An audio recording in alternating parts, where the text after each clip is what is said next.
This is just a reminder that mental health advocacy doesn't end the second that somebody's low functioning. A lot of people are perfectly fine with calling themselves a mental health advocate when it comes to somebody who's able to hold a full-time job or able to get the chores done around their house and is able to attend all the events with their friends or able to communicate properly and all these kind of things. But the second that somebody is more low functioning or is more on the severe end of the spectrum, all of a sudden the mental health advocacy goes away.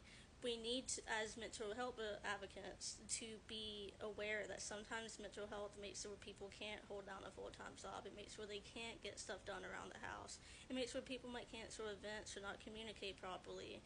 They might have some problems getting along with others. All these sort of things, and the mental health advocacy should not end there. At the same time, I think that we need to be more aware of how we use certain terms online. It's 2025, and I still often see a lot of people use mental health disorders as adjectives online. They'll say, I like to keep my house really clean, and so that's my OCD, or like, I can't get through this whole entire video, so that's ADHD. Or they'll say, I had a really fun experience, nothing traumatic happened at the summer camp last summer.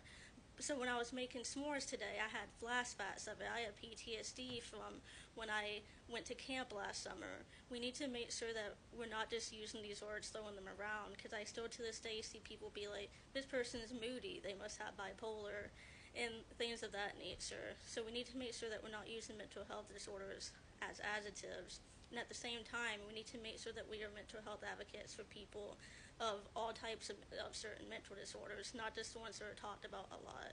We see a lot of people talk about depression and anxiety and things of that nature, and that is 100% great. But we need to make sure that we being advocates for people with all levels of depression, all levels of anxiety, and what about those disorders that are not talked about as much. We need to make sure that we are there to support people of all types of different mental health states in their life.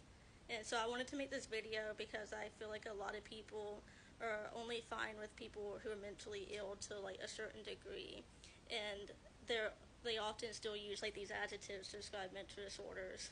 And I thought this video was really important to make. So comment down below what your thoughts are and give it a thumbs up and have a great day.